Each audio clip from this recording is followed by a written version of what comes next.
Stéphane, avant de rentrer dans le vif du sujet, de parler bilan et chiffres, pour poser un peu le contexte, je vous propose qu'on se fasse déjà une petite présentation. Alors, l'Office du tourisme est une association qui agit par délégation de la compétence tourisme de la communauté de communes dans le cadre d'une convention d'objectifs qui va du reste être renouvelée en 2025. Cette compétence comprend le socle d'accueil touristique, de la promotion, commercialisation et d'animation événements. Notre gouvernance est très encadrée car l'ensemble des principales décisions sont débattues en bureau, validées ensuite en comité de gestion qui se réunit tous les 2 mois. Il est composé de 36 membres avec 16 conseillers municipaux répartis sur l'ensemble des 4 communes de la vallée de Chamonix et également 20 représentants des différentes catégories socio-professionnelles. Le quotidien et les projets sont discutés tous les mois avec le président de la communauté de communes et une réunion est organisée chaque semaine entre le directeur et le président. Vous m'avez dit que vous aviez un budget de 4 577 000 € avec un financement de la collectivité de 73%. Quels sont les autres chiffres clés de l'exercice à retenir? Alors, pour cet exercice 23-24, notre effectif salarié a été composé de 48 équivalents temps plein. Nous avons enregistré 431 adhésions avec une validation de 406 contrats premium pour un budget total de 292 000 € de recettes. Concernant l'activité touristique de la vallée, quelles sont les grandes tendances qui se dégagent sur ces dernières années? Malgré un contexte national de baisse de pouvoir d'achat et une instabilité majeure à l'international, notre tourisme a retrouvé une dynamique de croissance l'hiver et notre été continue de se consolider, notamment avec un meilleur remplissage sur les ailes de saison. Le constat que nous faisons depuis plusieurs années est que notre croissance ne se fait pas par une surpression sur le cœur de saison, mais bien par une meilleure performance lors des intervacances. Finalement, notre destination 4 saisons est bel et bien en train de se confirmer année après année. Pour rappel, nous comptons 82 000 lits touristiques répartis à 23% de lits chauds, 22% de lits tièdes et 55% de lits froids que nous essayons toujours de réchauffer. Et donc, concernant la précédente année, qu'en est-il des chiffres par saison? Alors, durant l'été 2023, nous avons généré 4 432 000 nuitées, soit une hausse de 2,7% par rapport à N-1. L'hiver, nous avons réalisé 4 086 000 nuitées, soit une progression de 0,7%. Notre activité touristique représente 8,5 millions de nuitées sur une année. Après le choc des années Covid, nous avons retrouvé un ratio de fréquentation étrangère avec 47% sur les 2 saisons. Et on en vient au bilan global de l'exercice passé.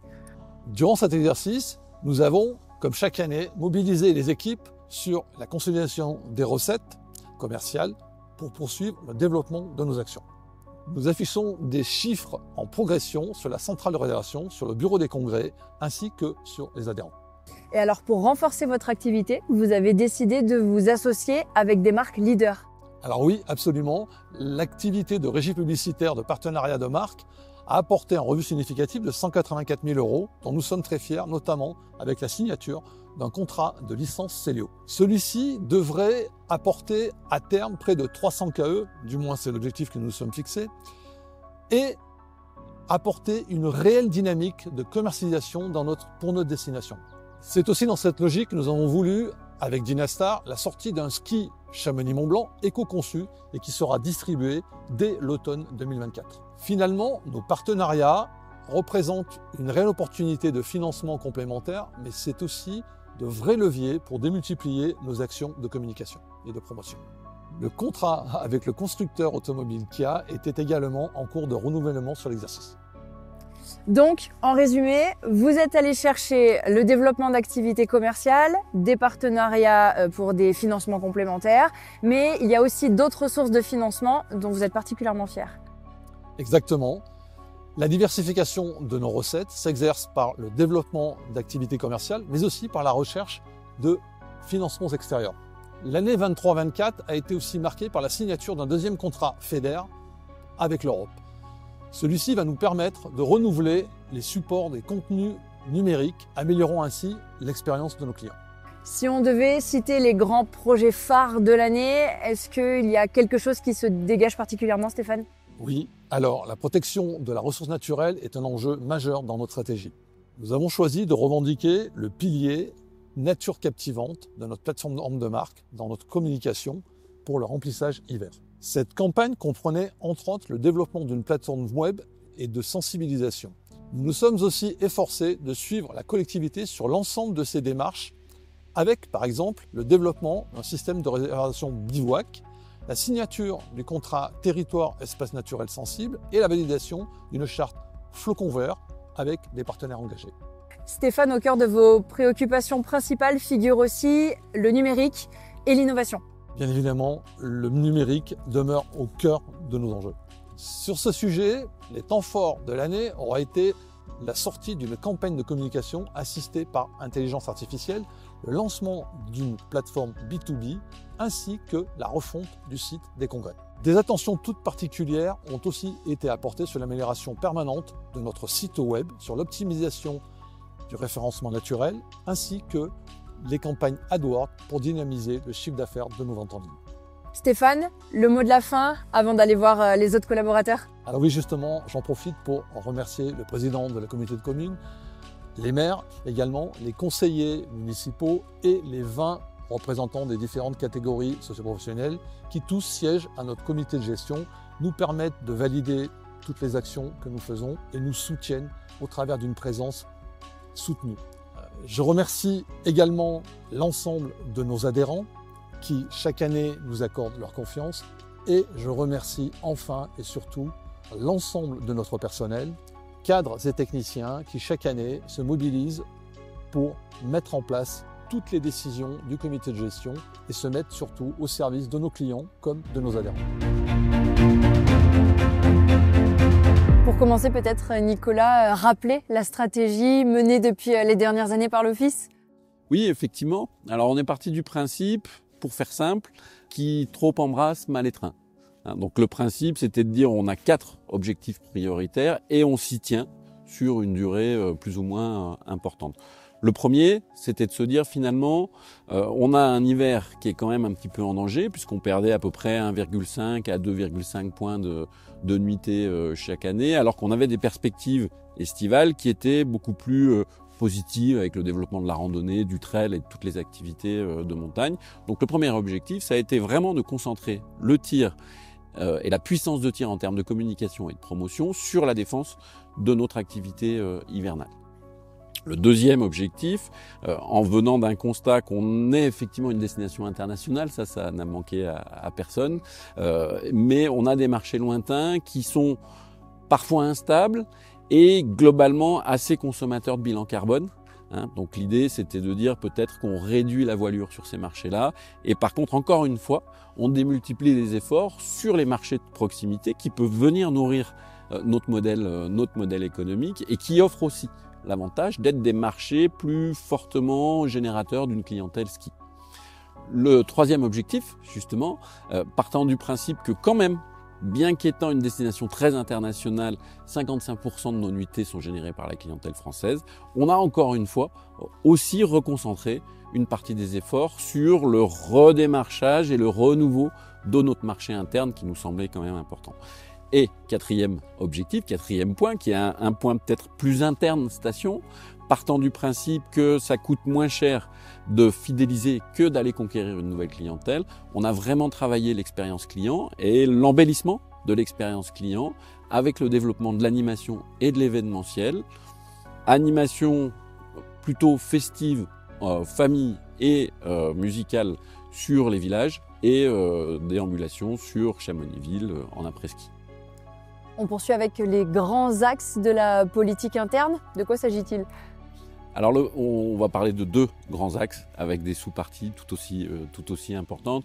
Le premier, et j'ai envie de dire le plus important qui nous a vraiment dirigés durant ces dernières années, c'est de dire on amplifie les efforts budgétaires de la collectivité par une logique de développement et de démultiplication de nos recettes. Donc pour développer nos recettes internes, et c'était plutôt émouvant puisque toutes les équipes se sont mobilisées sur des chantiers pas toujours très simples. Le premier étant la réouverture de la centrale de réservation, la création d'un service groupe qui n'existait pas, la création d'une boutique à l'accueil, puisqu'on a l'exclusivité sur la vente de produits griffés avec le logo officiel Chamonix-Mont-Blanc. On a aussi travaillé sur le développement aussi du chiffre d'affaires de la partie bureau des congrès. Et pour finir, et c'est effectivement une action qui fait vraiment aussi notre fierté, on est allé chercher des partenaires marques. On en parlera plus tard, mais ça nous a apporté quand même une recette complémentaire non négligeable. Donc pour suivre cette dynamique des partenariats de marque, un de nos travaux, ça a été aussi d'aller chercher une diversification des recettes via des programmes de subventions extérieures que nous avons pu aller chercher auprès de l'Europe, auprès du ministère des Affaires étrangères avec un contrat destination au niveau du pays du Mont-Blanc. Donc au final, pour résumer, on peut dire qu'on est à peu près sur 1 200 000 € de recettes commerciales et subventions complémentaires chaque année, soit à peu près 25% de notre budget. Et ce 25% de notre budget nous a permis de financer et de développer des actions ou événements qui, je crois, ont fait l'objet d'un certain nombre de fiertés collectives au niveau de l'équipe. On citera Musilac-Mont-Blanc et le marché de Noël pour la partie événementielle. Pour la partie communication, un gros travail collectif, encore une fois, au niveau de l'équipe, mais aussi au niveau de la vallée pour la redéfinition de notre plateforme de marque. Derrière cette redéfinition, la redéclinaison de tous nos supports numériques et supports de communication, qui a été un chantier assez titanesque. Autre élément de fierté collective aussi, le plan de relance post-Covid, avec l'opération Village Vacances Grandeur Nature, pendant laquelle on a offert quand même sur 2 étés pas loin de 49 000 créneaux d'activité. Et autre opération, plus hivernale pour la relance de notre activité ski, l'opération cours de ski offert, avec laquelle nous avons offert quand même plus de 7000 heures de cours de ski sur les périodes de janvier et sur les périodes de mars. Il y avait des sous-groupes et évoqués surtout 2 grandes parties principales, on en vient à la deuxième. Alors effectivement, la deuxième partie tout aussi importante, puisqu'on parle d'éléments financiers, ça a été aussi de rationaliser l'ensemble de nos postes de dépenses. Le premier élément, c'est que sur cette dernière dizaine d'années, on maintient et on réussit à contenir globalement notre masse salariale, qui est le plus gros poste dans une société de services. Et parmi les gros postes d'économie, on pourra citer le poste édition, qui fait partie quand même d'une mission prioritaire de l'Office du tourisme, mais c'est quand même un poste qu'on a réussi de réduire de 350 000 € à environ 170 000 € par an. En créant des services commerciaux et une activité commerciale, on a aussi l'opportunité d'optimiser, j'ai envie de dire, nos dépenses fiscales, avec des gains entre 150 000 et 200 000 € par an. Nos partenariats, encore une fois, qui, outre l'avantage de nous offrir des dotations financières, permettent aussi de faire des économies sur l'équipement et les dotations du personnel. On parle de véhicules, on parle de vêtements, équipements d'accueil. Alors parmi les chiffres importants qu'il faut retenir sur cet exercice budgétaire 23-24, tout d'abord la subvention, qui a été validée en comité de gestion sur un montant de 3 399 000 €. Le montant dépenses recettes de l'activité commerciale est évalué et budgété à un montant d'1 179 000 €. Donc on est plutôt sur un rapport de 70% de financement par la subvention, 30% de financement par la partie recettes commerciales. D'accord. Sur la répartition du budget dépenses et actions, dans l'exercice dont nous parlons, on est sur 70% de dépenses de fonctionnement.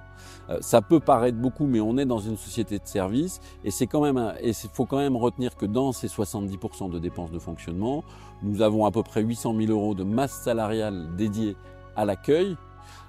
Accueil qui représente à peu près 1450 jours d'ouverture sur nos 5 points d'accueil, ce qui justifie qu'on ait ces montants de masse salariale qui correspondent aussi finalement à des budgets d'action.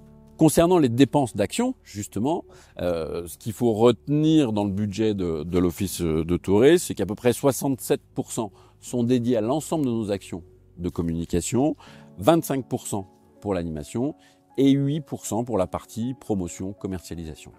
Parmi, cette fois-ci, les principaux postes de dépenses, on retiendra le budget adhésion, qui permet à la destination d'exister justement dans l'ensemble des réseaux professionnels. Et cette année 2023 va marquer deux choses. D'une, c'est la prise de présidence par Chamonix de l'association Best of the Alps et un retour, après quelques années d'absence, sur l'association nationale France Montagne et le retour auprès des copains des stations françaises. On retiendra aussi la ligne études et prestations qui est aussi importante puisqu'elle nous permet pour grande partie de financer l'observatoire touristique, qui nous permet également de piloter après nos démarches de commercialisation et de promotion. Et cet observatoire, je tiens à le préciser, est cofinancé à 50-50 avec la compagnie du Mont Blanc.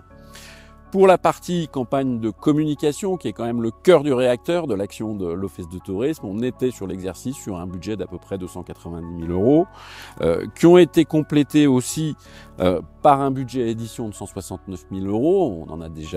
On l'a déjà évoqué. Le soutien aux événements, puisqu'on y tient. L'avantage de cette vallée, c'est qu'on a énormément d'initiateurs, de belles idées d'événements. Donc l'idée pour nous, c'est aussi de les soutenir puisque ça fait partie de la vie et de la communication de la destination. Donc on est allé sur un montant d'à peu près 120 000 € pour une dizaine de manifestations soutenues dans la vallée.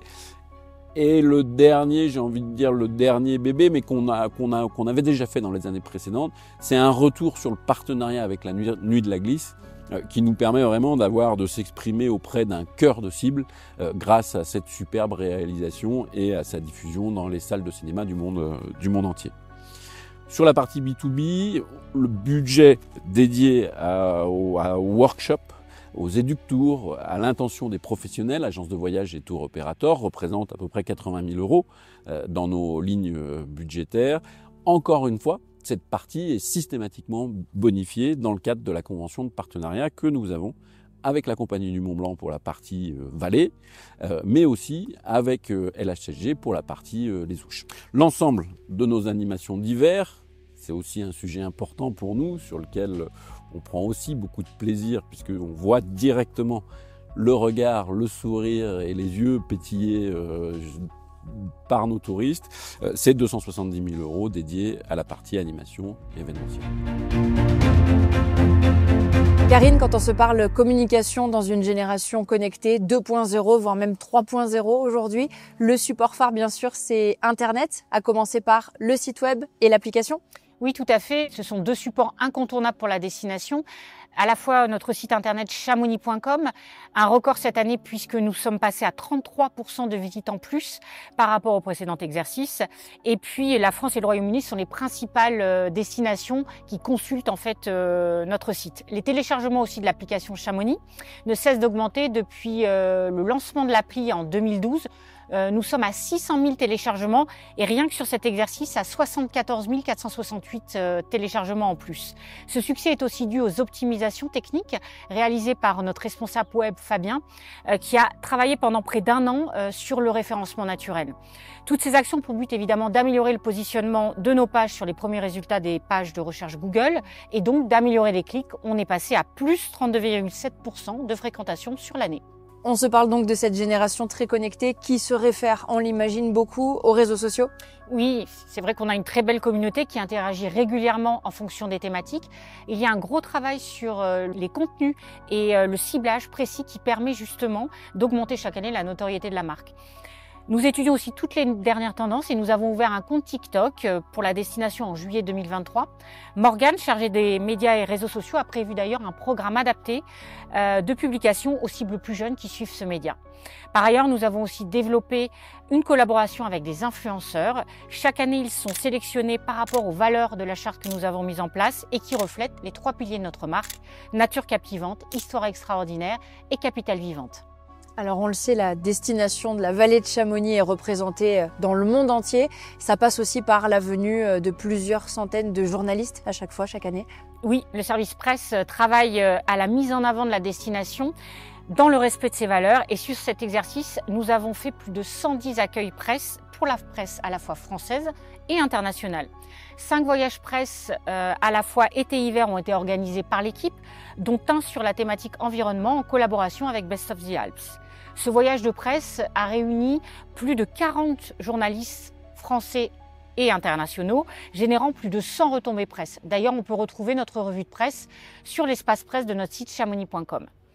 Les 3 chargés de presse de l'Office continuent également de développer leurs contacts et ont participé à 3 workshops, à la fois sur Paris, Lyon et Amsterdam.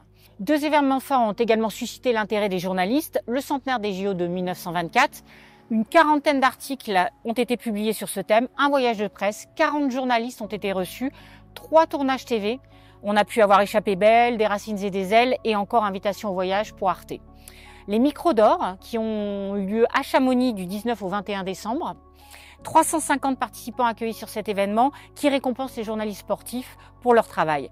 Plus d'une trentaine de retombées presse, TV, mais aussi 5 articles qui ont été publiés sur notre blog Cham Stories qui mettaient en avant à la fois les actualités de la destination et met en avant la richesse de notre patrimoine. 2 dossiers de presse été-hiver paraissent également chaque année en version française et anglo-saxonne et qui mettent en avant à la fois l'ensemble des nouveautés de la vallée et les actualités. Enfin, 7 newsletters ont été diffusés à 450 000 abonnés britanniques et américains. Effectivement, on sait qu'il y a notamment beaucoup d'Anglais qui sont présents dans la vallée de Chamonix. Oui, la cible anglo-saxonne représente 18% des nuitées de la vallée. Sur cet exercice, 7 campagnes médias ski et loisirs ont été lancées sur la thématique de la campagne de communication hiver Reconnect with Nature. Karine, on a compris que ton travail, donc, c'est la communication, mais quelles sont les priorités finalement qui sont identifiées? Notre plan de communication est construit pour répondre au mieux à l'ensemble de nos cibles clients. Notre priorité numéro 1, c'est la communication sur la saison hiver, afin d'augmenter le taux d'occupation d'hébergement et le nombre de nuitées. Notre stratégie de communication est néanmoins construite sur un dispositif 4 saisons pour toucher tous les visiteurs. Nos actions de communication proposent un panel de multi-activités toute l'année, où chacun peut venir vivre son expérience dans notre belle vallée. Une communication réussie, c'est aussi quand on voit passer les gens flyers à la main, prospectus sous le coude. Pour les puristes qui aiment encore les éditions papier, il y a aussi cette option. Oui, tout à fait. L'ensemble des supports d'information sont construits en fait pour nos visiteurs pour améliorer au maximum leur séjour sur notre belle vallée. Ce sont près de 370 000 exemplaires de brochures qui sont réalisés chaque année, avec 17 documents en plusieurs langues. Bon Karine, depuis tout à l'heure, on parle de tous les événements, les animations qui se déroulent, des ouches à Valorcine, en passant par Chamonix, Argentière jusqu'à Servoz. Ça doit faire beaucoup d'images à enregistrer. Vous avez donc mis un outil en place pour avoir accès à une banque d'images. Complètement. Nous avons même fait une refonte totale de notre photothèque, tant sur la forme, avec une ligne graphique beaucoup plus claire, et sur le fond. Plus de 700 photos ont été ajoutées et à ce jour, nous comptabilisons 3730 visuels qui sont disponibles sur la photothèque pour l'ensemble des utilisateurs en un seul clic et elle est enrichie très régulièrement. Là, on se parle de la vallée de Chamonix représentée à l'extérieur, mais l'OT fait aussi tout un travail pour les sociopros. Complètement, tout au long de l'année, Elodie, chargée des adhésions et des partenariats, met en place et communique auprès de nos 464 adhérents via une dizaine de newsletters dédiés. Elles mettent en avant à la fois les différentes actions de toutes les équipes de l'OT auprès des socioprofessionnels, comme par exemple les bilans de saison ou encore les actualités sur la vallée. Et ces newsletters sont aussi l'occasion de mettre en avant l'ensemble des actualités sur les grands événements de la vallée, comme par exemple le Camp d'Art. Nouveauté cette année, la création d'une page complètement dédiée à nos socioprofessionnels sur notre site chamonix.com qui met en avant les nouveautés de nos adhérents. En plus des opérations menées dans le cadre de vos propres budgets, vous déployez d'autres partenariats via donc des partenariats marques. Oui, en effet, en outre, l'intérêt financier évidemment de ces partenariats, il nous permet de déployer de réelles dynamiques de communication auprès de ces communautés de partenaires. Les actions dont nous sommes le plus fiers sur cet exercice sont celles avec notre partenaire marque vêtements Célio, avec lequel nous avons développé la collection Chamonix-Mont-Blanc. Ouverture d'un pop-up store éphémère cet hiver, du mois de novembre au mois d'avril. 12 300 clients ont été reçus pour un chiffre d'affaires d'environ 204 000 €. Un dispositif très important en presse et digital a été mis en place, avec 11 400 000 personnes qui ont été touchées par cette communication. De nombreux influenceurs aussi, évidemment, ont visité cette boutique, ce qui a permis d'accroître et de renforcer la notoriété de la marque Chamonix-Mont-Blanc. Une campagne digitale sur Eurosport, en amont de chaque étape de la Coupe du Monde de ski, a été diffusée. Et puis, nous avons obtenu 50 000 clics via cette campagne digitale dont nous sommes très fiers. Avec l'équipementier Ski Dynastar, notre autre partenaire, nous avons travaillé conjointement à la réalisation et création d'un ski Chamonix. et qui sera développé cet hiver sur le plan de la communication. Avec la marque de véhicules Kia, nous avons également mis en place dans le cadre de nos CRM des jeux concours Kia Summer et Winter Camp où nous recevons des clients et qui permettent à la fois de développer nos communautés évidemment et nos bases de données, mais de leur faire découvrir aussi tous les atouts de notre belle vallée. Enfin, nous avons re-signé un partenariat avec la Nuit de la Glisse qui nous permet de communiquer auprès d'un public ultra ciblé. Les films ont été diffusés dans plus de 200 cinémas dans 5 villes en France, dans plus de 800 cinémas dans 10 pays dans le monde. Un dispositif plan média de plus de 1 million d'euros a été mis en place également. Ce qui vous explique vraiment l'impact de ces partenariats sur notre marque. En résumé, à travers la multitude des différents supports de communication pour effectivement communiquer sur cette vallée de Chamonix, il y a un partage, un message commun, c'est OK, on va vivre le territoire, mais dans le respect de ses valeurs. Complètement, Alicia, l'axe de communication de notre campagne hiver cette année était reconnecté à la nature. Pour cela, en fait, il était important pour nous de sensibiliser notre clientèle à la protection de la biodiversité en leur proposant des activités douces, notamment avec notre partenaire, la Compagnie des Guides, que nous avons juste derrière nous. Nous souhaitons vraiment être différenciants sur cette campagne et nous avons donc utilisé les outils numériques dans les tendances que sont l'intelligence artificielle. Nous avons déjà utilisé ChatGPT qui nous a permis de définir l'axe de création de contenu en fait de cette campagne qui était la connexion ultime avec la nature. Et puis nous avons également utilisé Midjourney qui nous a permis de créer visuellement ce duo homme et animal impossible à créer dans la réalité, avec lequel nous avons ajouté en visuel de fond de véritables photos de photographes de la vallée. Nous avons fait le parti pris de dérouler l'accroche reconnectée autour des 3 piliers de la marque, nature captivante, histoire extraordinaire et capitale vivante, pour apporter une véritable cohérence et une diversité en fait de notre communication sur plusieurs années. L'année prochaine, en fait, nous serons sur le pilier histoire extraordinaire, reconnecté à la légende, ce qui permettra aux visiteurs de mieux comprendre d'où vient cette renommée de notre belle vallée. Et pour bien comprendre alors le dispositif de communication, finalement, ça a été quoi ? Alors ça a été un très gros dispositif de communication parce que nous voulions vraiment mettre en avant cette campagne et faire comprendre en fait l'objet, c'est-à-dire la sensibilisation de notre territoire auprès des visiteurs de la vallée.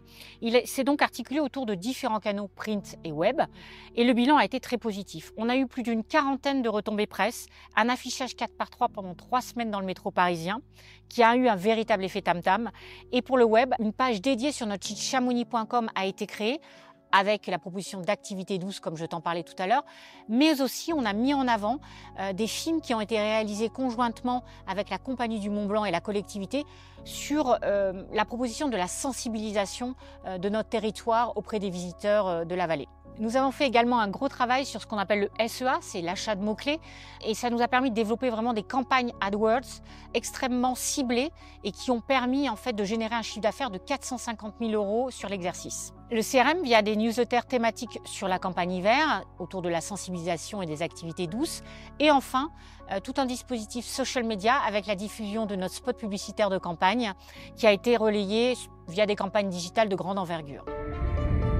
Je suis la nature, la force pure qui façonne la vallée de Chamonix-Mont-Blanc. Je suis le berceau naturel d'incroyables aventures.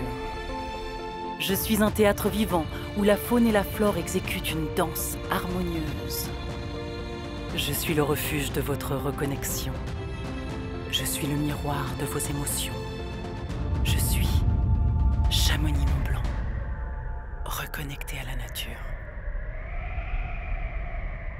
Donc on a bien compris que l'outil que vous avez choisi en termes de communication pour provoquer des réactions, c'est l'intelligence artificielle. Est-ce que les réactions ont été au rendez-vous justement, ou du moins à la hauteur de vos attentes ? C'est clair que l'utilisation de l'intelligence artificielle pour construire notre campagne a suscité de nombreux retours, ce qui est souvent le cas quand on est dans l'innovation. En étant précurseur dans l'utilisation de l'intelligence artificielle, dans une campagne touristique, nous avons assumé ce parti pris volontaire d'avoir soit un buzz positif ou négatif pour démultiplier l'impact de la campagne. Fait rare dans une campagne touristique, de nombreux médias l'ont relayé. Le retour dont nous sommes le plus fiers, c'est l'explication de notre dispositif de communication dans le JT de M6 à 13h et 20h, qui a mis en avant en fait toute la campagne de communication et qui a permis d'avoir plus de 6 millions d'audiences cumulées.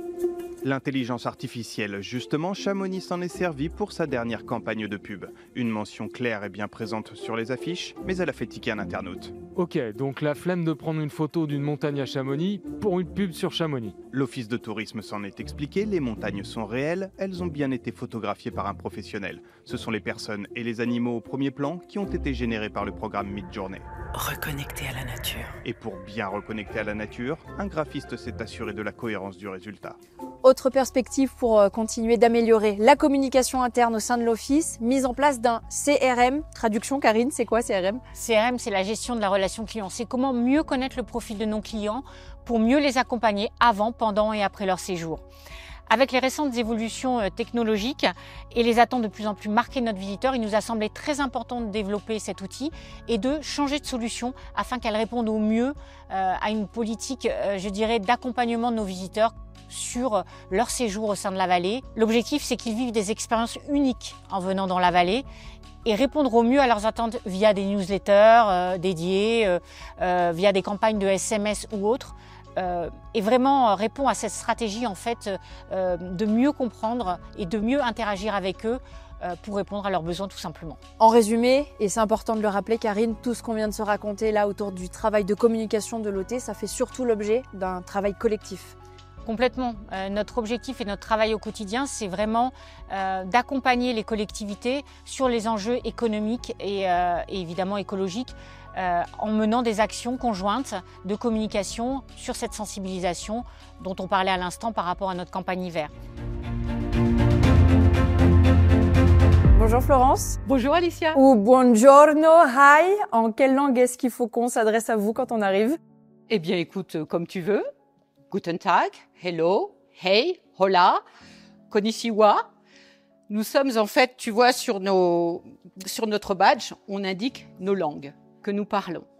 Il faut savoir que cet été, nous avions 9 langues pratiquées au sein de notre accueil, dont le finnois, pour accueillir nos 430 000 personnes sur l'année entière, soit 11% d'augmentation par rapport au dernier exercice.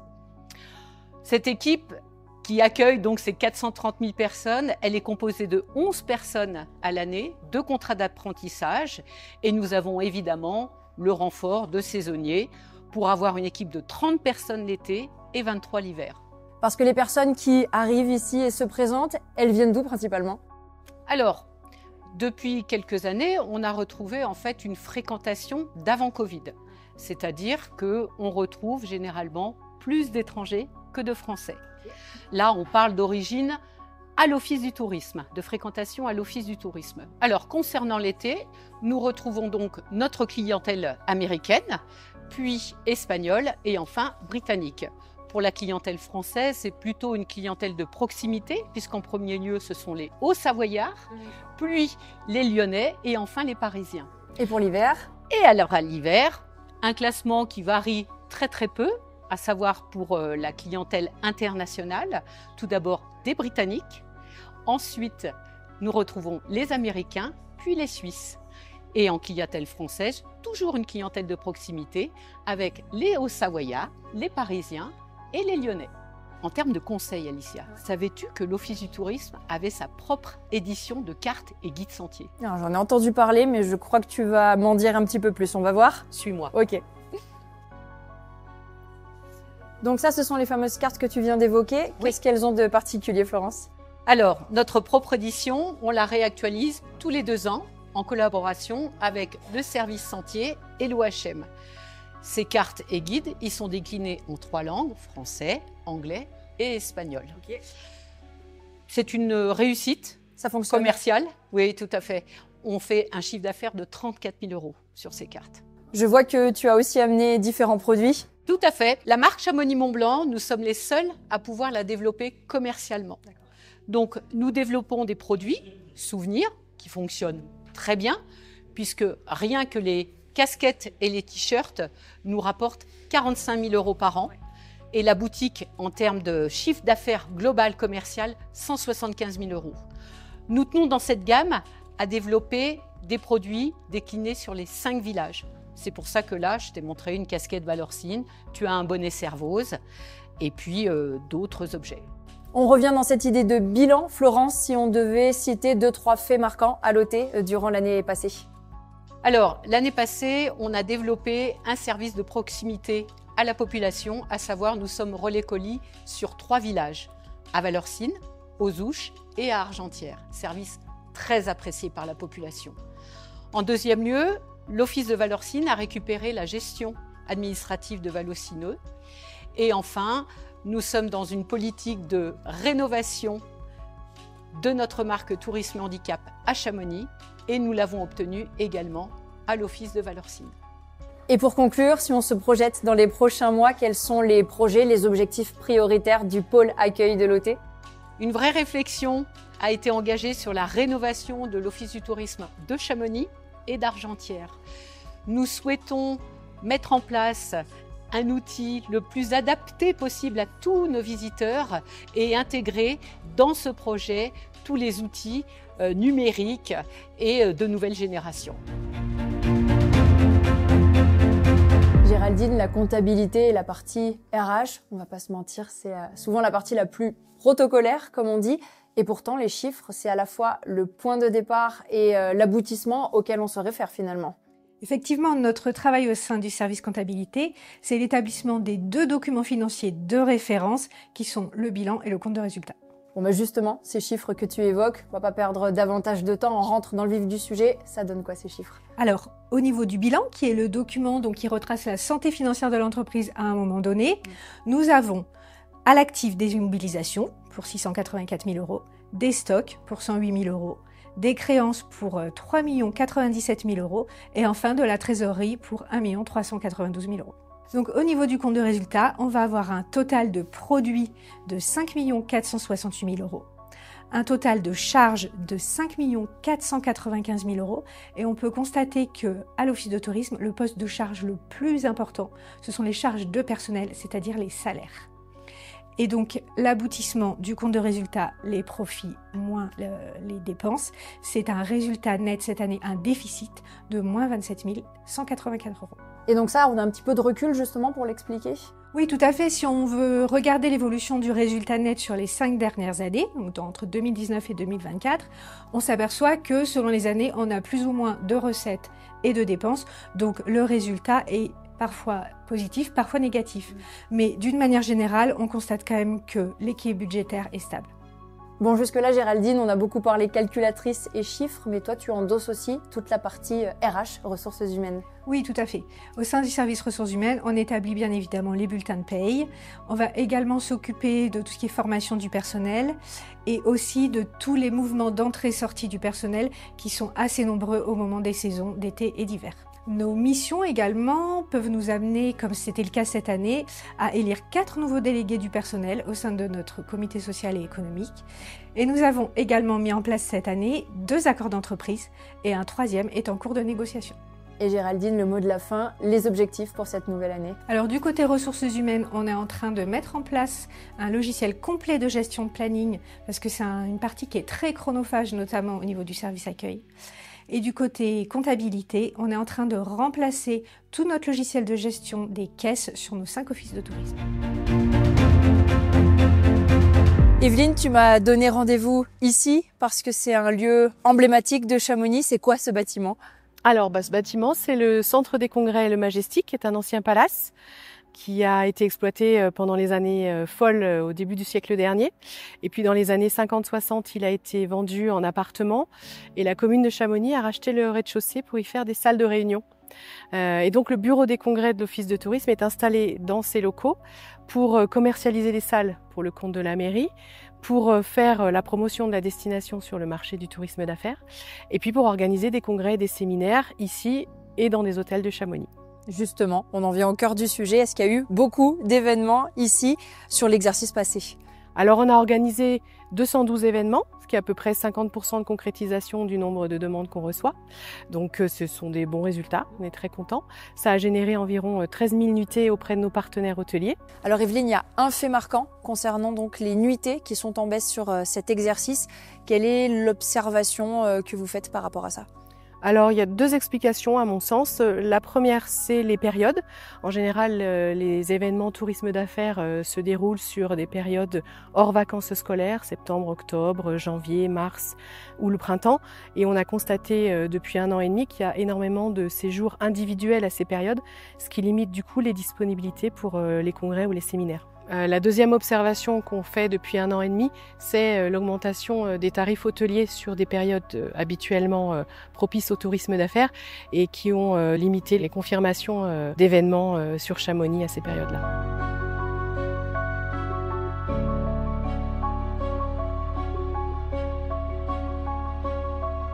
On continue à parler chiffres, Evelyne, avec le bilan écoulé spécifiquement dans ce bâtiment dans lequel nous sommes. Alors ici au centre des congrès, c'est une année record, puisque le chiffre d'affaires a quasiment atteint 400 000 €. Et à ça s'est ajouté depuis 2023 la commercialisation de l'espace Michel Cros 2, situé dans le centre-ville, qui est une salle à vocation prioritairement culturelle, mais qui est de plus en plus demandée aussi à la location pour des séminaires ou des conférences. Et là encore, on observe une évolution un peu spécifique dans ce bilan chiffré. Oui, c'est la première année où le chiffre d'affaires rapporté par les séminaires ou les locations de salles est supérieur au chiffre d'affaires rapporté par les congrès. À ça, il y a deux explications. La première, c'est l'augmentation des demandes de location de salles au centre des congrès. Et la seconde, on en a déjà parlé, c'est l'augmentation des tarifs hôteliers qui a limité la concrétisation d'événements de type congrès au sein du centre des congrès.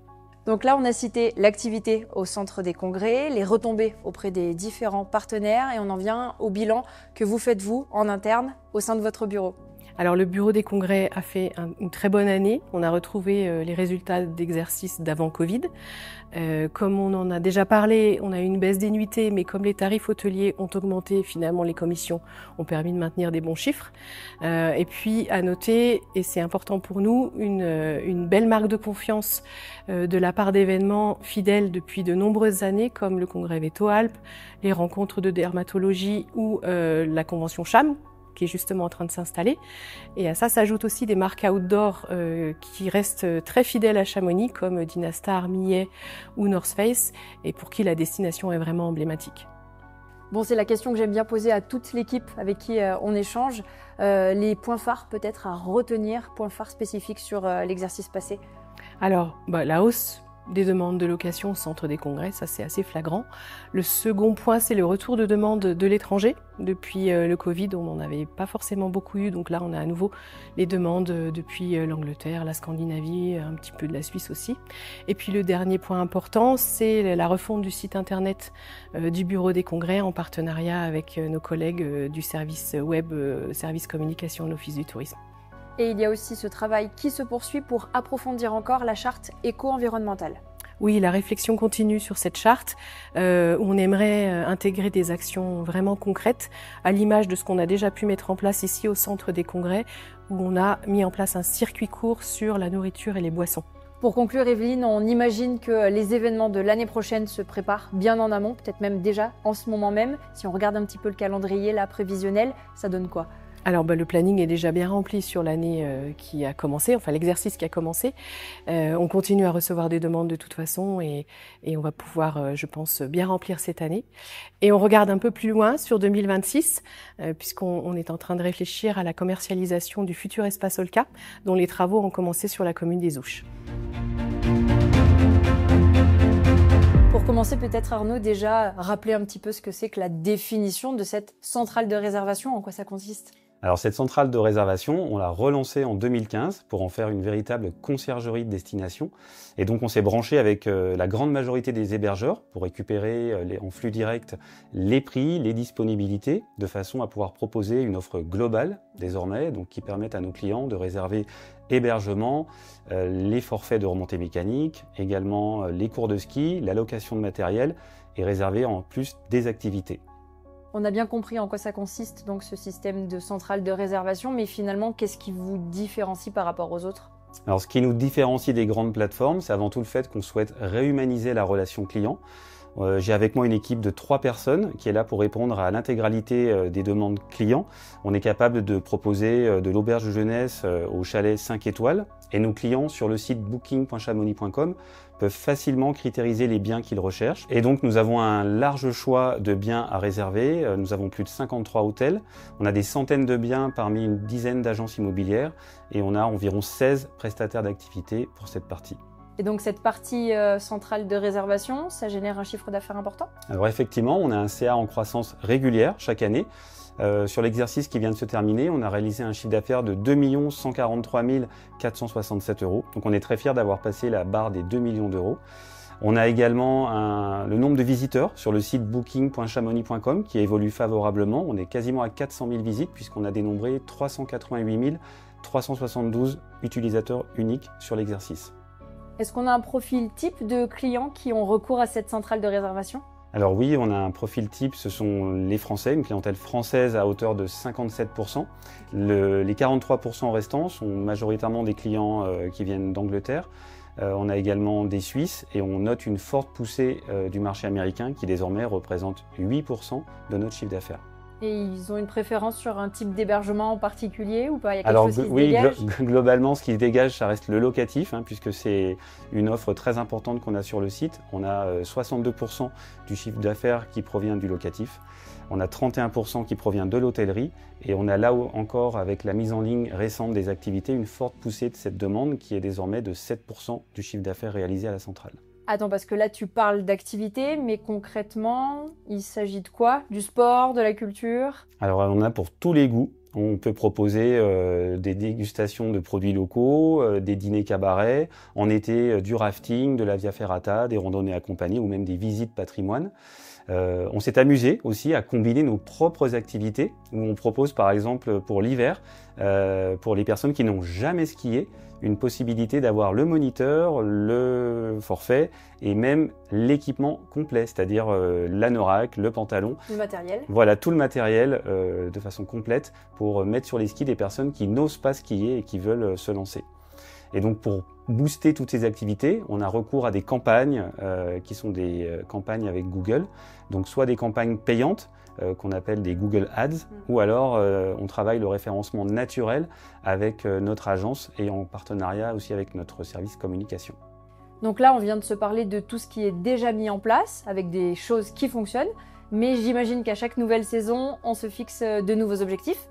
Alors effectivement, on a des objectifs pour cette centrale sur l'exercice qui s'ouvre désormais.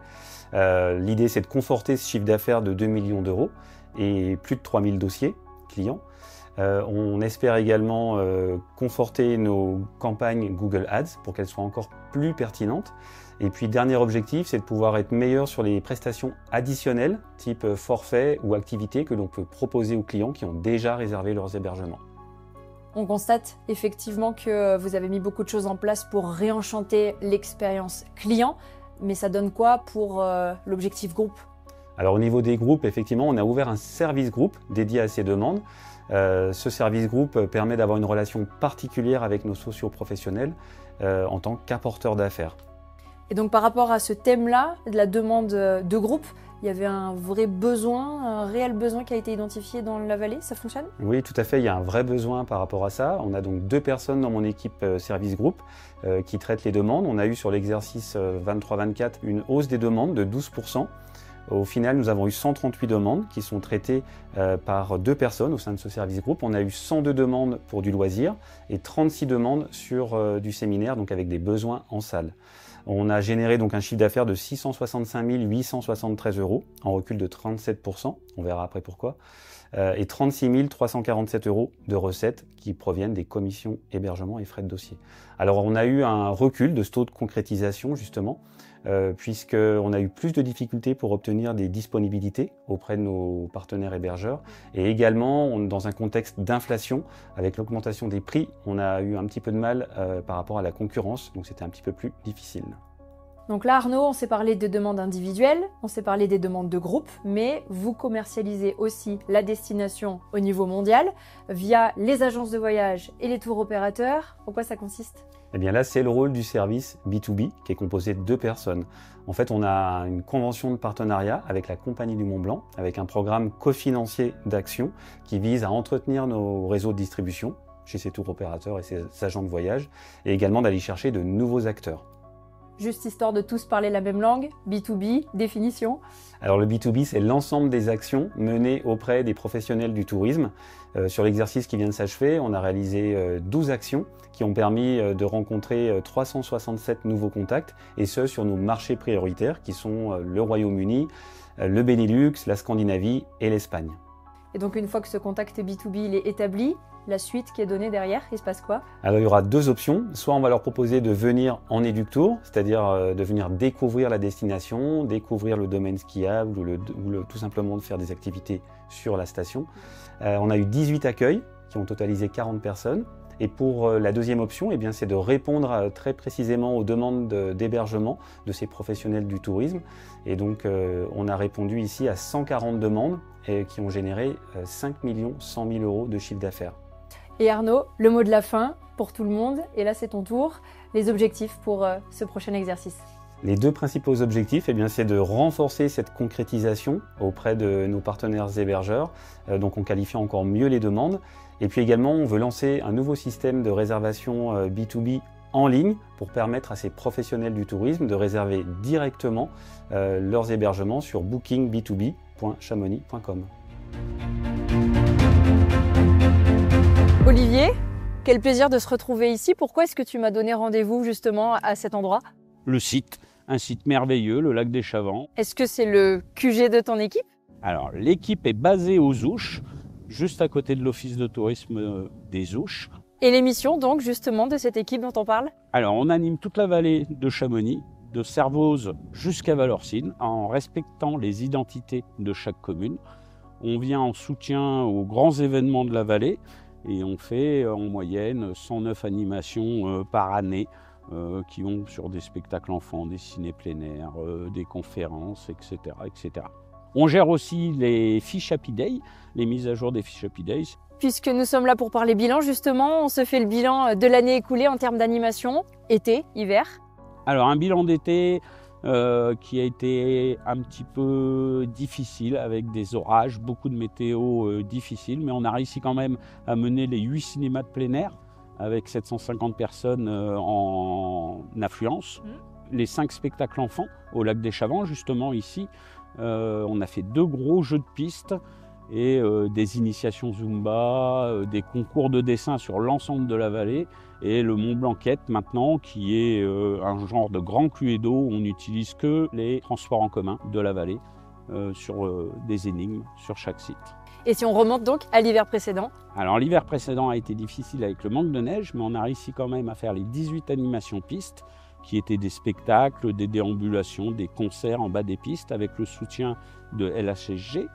On a réussi aussi à faire les 6 après-ski à Argentière, donc des spectacles enfants, musicaux, à la fin de la journée de ski sur la commune d'Argentière. Et la nouveauté, on a fait des nocturnes à la Poya avec la descente au flambeau de l'ESF qui était animée musicalement toute la soirée sur le site de Valorcine.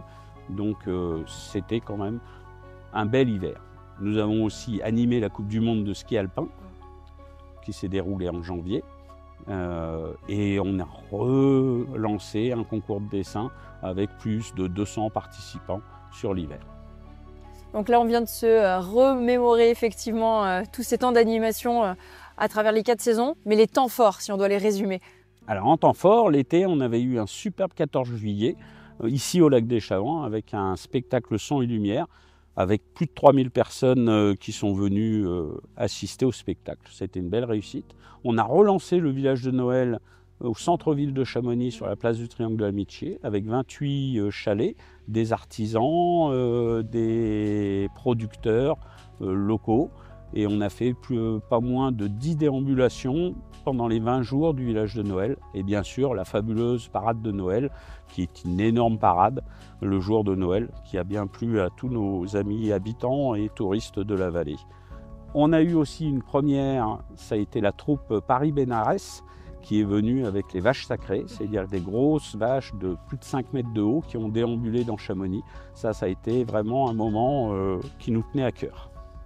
Ce qu'il faut dire aussi, Olivier, c'est que toutes ces animations que tu viens de citer, la clé du succès, c'est aussi la participation de différents partenaires qui apportent des dotations et ça fait une petite saveur en plus. Tout à fait. Et on tient énormément à les remercier, qu'ils soient adhérents ou partenaires de l'Office de tourisme, avec leurs goodies, leurs entrées gratuites, etc. Tous les touristes sont ravis de repartir avec un cadeau auquel ils ne s'attendaient pas du tout sur des petites animations locales.